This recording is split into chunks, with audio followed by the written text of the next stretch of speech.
Welcome to வித்யா வீடு. இன்றைக்கி இந்த வீடியோவில் நான் வாங்கியிருக்கிற புது ஐஎஃப்பி டிஷ்வாஷரை பற்றி தான் பார்க்க போகிறோம்.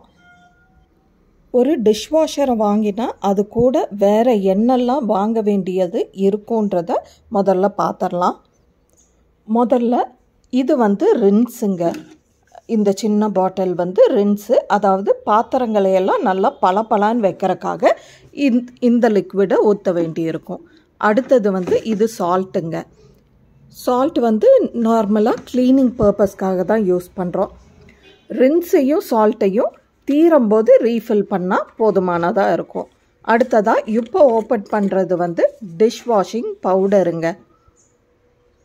இது ரெகுலராக பாத்திரங்கள் நாம் எப்பெல்லாம் போடுறோமோ அப்பெல்லாம் அதுக்கு தேவையான அளவு போட்டு வெசல்ஸை வாஷ் பண்ணிக்கலாம். அடுத்ததாக அதுக்கு ஆல்டர்னேட்டிவாக நான் டேப்லெட்ஸும் வாங்கி வச்சுருக்கேன்.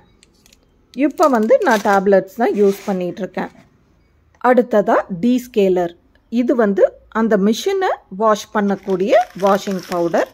மிஷினை நம்ம மந்த்லி ஒன்ஸ் க்ளீன் பண்ணால் போதுமானதாக இருக்கும். ஒரு பேக்கெட்டு முழுசாக உடச்சி போட்டு ஆட்டோமேட்டிக்காக அதை க்ளீன் பண்ணிக்கும் மிஷினை. ஸோ இதெல்லாம் தான் ஒரு டிஷ்வாஷர் யூஸ் பண்ணணும் அப்படின்னா தேவைப்படக்கூடிய பேசிக் ஐட்டம்ஸுங்க. இது எல்லாமே டெமோ காட்டுறதுக்கு வந்தவரே கொண்டு கொடுத்தாரு, எக்ஸப்ட் டேப்லெட்ஸ் நான் தனியாக கடையில் வாங்கிக்கிட்டேன். அது ஒரு 500 and something for 30 டேப்லெட்ஸுக்கு 500 and something பே பண்ணி வாங்கியிருந்தேன். மற்றபடிக்கு மற்ற சால்ட்டு, ரின்ஸு, வாஷிங் பவுடர் இது எல்லாமே டோட்டலாக எனக்கு 1190 வந்தது. அடுத்ததாக வாஷிங் மிஷின் நான் 22,000க்கு மட்டும்தான் வாங்கியிருக்கேன். இந்த மிஷினோட ஆக்சுவல் ப்ரைஸ் 44,000 வருது. நான் ஆனால் இதை 50% டிஸ்கவுண்ட்டில் 22,000க்கு தான் வாங்கினேன். ஏன்னா இது ஒரு 2 வருஷம் ஓல்டு மாடல். அதாவது இந்த மிஷின் 2022 உடைய மாடல். அதனால் 50% டிஸ்கவுண்ட்டில் கொடுக்குறாங்க. இந்த பில்லுலேயே அந்த ஷாப்புக்கான அட்ரஸ், காண்டாக்ட் நம்பர் எல்லாமே இருக்குது. தேவைப்படுறவங்க காண்டாக்ட் பண்ணிக்கோங்க. அடுத்ததாக இந்த மிஷினில் இருக்கிற பார்ட்ஸ் எல்லாம் என்னென்ன, அது எப்படியெல்லாம் ஒர்க் ஆகுதுன்றதை பார்த்துடலாம். மிஷினோடைய டோர் ஓப்பன் பண்ணதுமே டோர்லேயே நம்ம வாஷிங் பவுடர் இல்லை டேப்லெட் எது வேணாலும் இதில் யூஸ் பண்ணிக்கலாம். அடுத்ததாக இந்த பவுச் ரின்ஸ் ஊற்றுறக்கான பவுச். இது அதாவது பாத்திரங்களையெல்லாம் பளபளன்னு வைக்கக்கூடிய லிக்விடை ஊற்றக்கூடிய பவுச்சு. அடுத்ததாக இந்த கீழ் ட்ரேவை வெளியில் தள்ளிட்டு மிஷின்லேயே வேஸ்ட்டையெல்லாம் கலெக்ட் பண்ணக்கூடிய ஒரு பவுச் ஒன்று இருக்குது. இந்த பவுச்சில் இந்த வேஸ்ட்டு, கருவேப்பிலை, தக்காளி இந்த மாதிரி வேஸ்ட் எல்லாம் நம்ம ப்ராப்பராக எடுக்காமல் போட்டோன்னா அது இந்த பவுச்சில் கலெக்ட் ஆயிரும். நாம் வாஷிங் எல்லாம் முடித்ததுக்கப்புறம் இந்த பவுச்சை ரிமூவ் பண்ணி எடுத்து அந்த வேஸ்ட்டையெல்லாம் வெளியில் கொட்டிடலாம். அடுத்ததாக இந்த லிட்டை ஓப்பன் பண்ணால் இதுக்குள்ளே தான் சால்ட்டை போடுறக்கான பவுச் இருக்குது. இதில் சால்ட்டை ஃபில் பண்ணிக்கலாம். சால்ட்டையும் ரின்ஸையும் தீர தீர மிஷினே இண்டிகேஷன் காட்டும். அப்போ ரீஃபில் பண்ணால் போதுமானதாக இருக்கும்.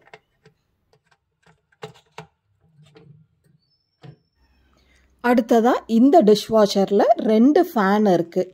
அதாவது தண்ணியை ஸ்ப்ரே பண்ணக்கூடிய 2 ஃபேன் இருக்குது. மேல் ட்ரேயில் இருக்கக்கூடிய ஃபேனில் மேல் பக்கம் கீழ் பக்கம் ரெண்டுத்துலேயும் போர்ஸ் கொடுத்துருக்காங்க தண்ணி ஸ்ப்ரே பண்ணுறக்காக. கீழே மிஷின்லேயே ஒரு ஃபேன் இருக்குது. அதில் மேல் பக்கம் மட்டும்தான் தண்ணி ஸ்ப்ரே பண்ணும்.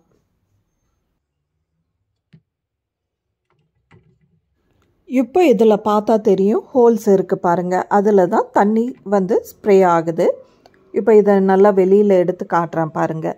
ஹோல்ஸ் எல்லாம் வெவ்வேறு டைரக்ஷன்லேயும் கொடுத்துருக்காங்க. அப்போ தான் நல்லா 4 பக்கமும் தண்ணி ஸ்ப்ரே ஆகும். அதுக்காக முன்னாடி இருக்கிறது வெவ்வேறு டைரக்ஷன்லேயும், உள்பக்கம் இருக்கிற 3 ஹோல்ஸ் நேராகவும் கொடுத்துருக்கு. இந்த ஃபேன் நல்லா சுற்றியும் வரும். சுற்றி வரும்போது தண்ணியெல்லாம் நல்லா ஸ்ப்ரே ஆகும். அது மட்டும் இல்லை, இங்கே உள்பக்கம் ஒரு ஸ்ப்ரேயர் இருக்குது.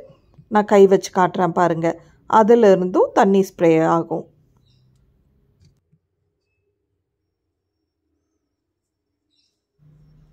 அடுத்ததாக இந்த மேல் ட்ரேவை வந்து மேலேயும் கீழேயும் அட்ஜஸ்ட் பண்ணிக்கலாம். அதாவது கீழ் ட்ரேயில் நம்ம கொஞ்சம் ஹைட்டான பாத்திரங்களை வைக்கிறோன்னா மேல் ட்ரேவை வந்து கொஞ்சம் மேலே தூக்கிக்கலாம். அப்போ தான் நம்மளுக்கு அந்த ஹைட்டான பாத்திரத்தை வைக்கிறதுக்கு ஈஸியாக இருக்கும். அதனால் இந்த சிஸ்டம் இதில் நல்லா இருக்குது. அடுத்ததாக டிஷ்வாஷரோட 2 வால்ஸ்லேயும் இந்த ஒரு யூனிட் ஒன்று இருக்குது. இது எதுக்கானதுன்னு பார்த்தீங்கன்னா, இதிலிருந்து சூடான காற்று வெளிவரும். எப்போன்னா பாத்திரங்கள் எல்லாம் கழுவி முடித்ததுக்கப்புறமா நல்லா கழுவி முடித்ததுக்கப்புறமா இதிலிருந்து வரக்கூடிய சூடான காற்று வந்து அந்த பாத்திரத்தில் இருக்கிற ஈரத்தன்மையெல்லாம் ட்ரை பண்ணிடும். அடுத்ததாக இது வந்து பிளேட்ஸ் அரேஞ்ச் பண்ணுறக்கான எக்ஸட்ரா ப்ரொவிஷன் மேல் ட்ரேலையும் இருக்குது, கீழ் ட்ரேலையும் இருக்குது. ஒன்று வந்து ஃபிக்ஸடாக அப்படியே இருக்கும், அது வந்து நம்ம அட்ஜஸ்ட் பண்ண முடியாது, க்ளோஸ் பண்ணி வைக்க முடியாது. இதில் தெரியும் பாருங்கள்.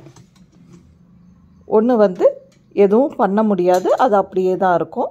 இன்னொன்று வந்து அட்ஜஸ்டபிள், தேவைப்படும் போது இழுத்து விட்டு ஃபிக்ஸ் பண்ணிக்கலாம், தேவையில்லைன்றப்ப அதை கவுத்தி விட்டு க்ளோஸ் பண்ணி வச்சிடலாம். அடுத்ததாக மேல் ட்ரேயில் வந்து இந்த மாதிரி பிளேட்ஸ் ஒரு 4 பிளேட் கொடுத்துருக்காங்க. இதில் வந்து ஸ்பூன்ஸை ஃபிக்ஸ் பண்ணிக்கலாம், ஸ்பேச்சுலாஸை வச்சுக்கலாம், இல்லை ஈவன் டம்ளர்ஸும் கூட கவுத்தி மேலே வச்சுக்கலாம். இப்போ இந்த மிஷினை பற்றி எனக்கு தெரிஞ்சது எல்லாத்தையும் சொல்லிட்டேன். இப்போ மிஷினில் பாத்திரங்களை அடுக்கறக்க ஆரம்பிச்சிடலாம். இப்போ இதை க்ளோஸ்அப்பில் வச்சு காட்டுறேன் பாருங்கள். குண்டாவையெல்லாம் அடுக்கும்போது ஒன்று மேலே ஒன்றும் வைக்கலாம். அதாவது டைரக்ட் ஒன்று மேலே ஒன்றா வச்சிடக்கூடாது. அதாவது ஒரு கால்வாசி குண்டா மட்டும் முன்னே இருக்கிற குண்டா மேலே ப்ளேஸ் ஆகிற மாதிரி வைக்கலாம். இப்படி வைக்கிறனால நம்மளுக்கு ஸ்பேஸ் சேவிங்காகவும் இருக்கும், நிறையா பாத்திரங்கள் அடுக்க முடியும், க்ளீனிங்கும் நல்லாவே இருக்கும். டம்ளர்ஸை ப்ளேஸ் பண்ணுறது வந்து ஒவ்வொன்றையும் தனித்தனியாக ப்ளேஸ் பண்ணால் நம்மளுக்கு நிறையா இடம் எடுக்கும். அதனால் அதில் பிளேட்ஸ் வைக்கிறக்கான ஏரியாவில் நீட்டிகிட்ருக்கிற கம்பியிலேயே ஒவ்வொன்றையும் மாற்றி மாற்றி கவுத்தி வச்சோன்னா ஸ்பேஸ் சேவிங்காக இருக்கும். நான் வந்து ஸ்பேச்சுலாசியெல்லாம் இந்த மாதிரி முதல் ட்ரேயில் முன் பக்கத்தில் போட்டுட்ருக்கேன், படுக்க வச்சு வைக்கிறதில்ல. ஸ்பேச்சுலாஸை படுக்க வச்சு வாஷ் பண்ணோன்னா அது நிறையா ஸ்பேஸையும் ஆக்குப்பை பண்ணும். இந்த மாதிரி ஸ்பேச்சுலாசியெல்லாம் முன்னாடி இருக்கிற ட்ரேயில் ஃபர்ஸ்ட் ஹோலில் ஃபிக்ஸ் பண்ணிட்டோன்னா ஃபேன் சுற்றும் போது ஸ்பேச்சுலாவில் அடிப்படவும் செய்யாது, கரண்டிகள் நல்லா க்ளீனாகி வந்துடும். இந்த மெத்தட் வந்து ஸ்பேஸ் சேவிங்காகவும் இருக்கும். மற்ற ஸ்பூன்ஸ் எல்லாம் உள்பக்கமாக லைனாக போட்டு ஃபில் பண்ணிக்கலாம். ஸ்பூன்ஸை பொறுத்த வரைக்கும் அடுத்த ஹோலில் பக்கமாக நெருக்கமாக ஸ்பூன்ஸை போடாமல் ஒவ்வொரு ஹோலில் வந்து கேப் விட்டு நம்ம ஸ்பூன்ஸையெல்லாம் போட்டோன்னா க்ளீனிங் வந்து கொஞ்சம் நல்லாவே இருக்கும். அடுத்ததாக டெமோக்கு வந்து கீழ் ட்ரேயில் வந்து பெரிய பெரிய வெயிட்டான பாத்திரங்களையும் மேல் ட்ரேயில் சின்னதாக வெயிட்லெஸ்ஸான பாத்திரங்களையும் வைக்க சொல்லியிருக்காரு. அந்த மெத்தடில் தான் நானும் ப்ளேஸ் பண்ணிகிட்ருக்கேன் பாத்திரங்களை எல்லாத்தையும்.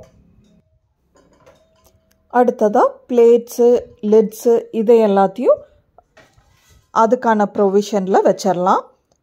நான் வந்து பெரிய பெரிய பிளேட்ஸை வந்து கீழ் ட்ரேலையும் சின்ன சின்ன மூடிகள் அதை வந்து மேல் ட்ரேலையும் அடுக்கியிருக்கேன்.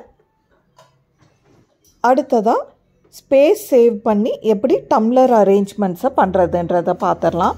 நம்ம பிளேட்ஸ் எல்லாம் வைக்கிறதுக்காக கம்பிகள் நீட்டிகிட்ருக்கு இல்லைங்களா, அதுலேயே வந்து ஒவ்வொரு கம்பியில் ஒரு டம்ளர் அப்படின்ற விதத்தில் மாற்றி மாட்டணுன்னா இது வந்து ஸ்பேஸ் சேவிங்காகவும் இருக்கும், க்ளீனிங்கும் நல்லா இருக்குது.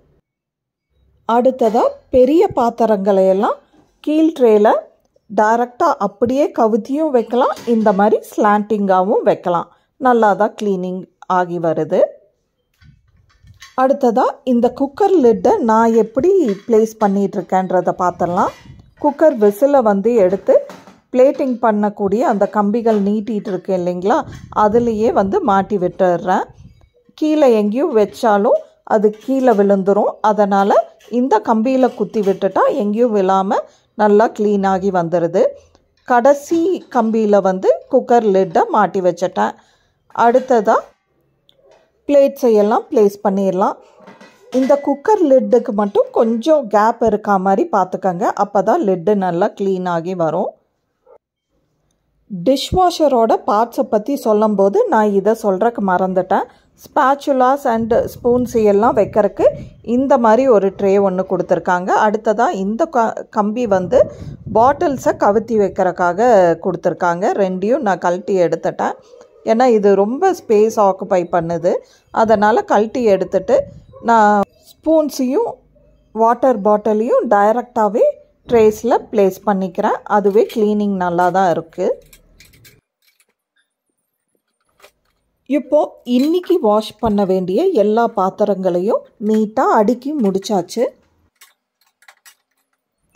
பாத்திரங்க எல்லாத்தையும் நீட்டாக அடுக்கினதுக்கப்புறமா ட்ரே ரெண்டையும் உள்ளே தள்ளி விட்டுட்டு ஃபைனலாக ஃபேன் எங்கேயாவது ஏதாவது பாத்திரத்தில் இடிக்குதான்றதை செக் பண்ணிக்கணும். இந்த மாதிரி ஃபேனை சுற்றி விடுங்க. எந்த பாத்திரத்தில் இடிக்குதோ அந்த பாத்திரத்தை மாற்றி வைக்கணும்னு அர்த்தம். இப்போது ஃபைனலாக வாஷிங் டேப்லெட்டை போட்டு லிட்டை மூடிடலாம். இப்போ டிஷ்வாஷரோட டோரையும் சாத்தி விட்டு ப்ரோக்ராமை ஸ்டார்ட் பண்ணிடலாம். இது ரன் ஆகி முடியட்டும். பாத்திரங்கள் எப்படி கழுவி வந்திருக்குன்றது அதுக்கப்புறமா நான் உங்களுக்கு காட்டுறேன்.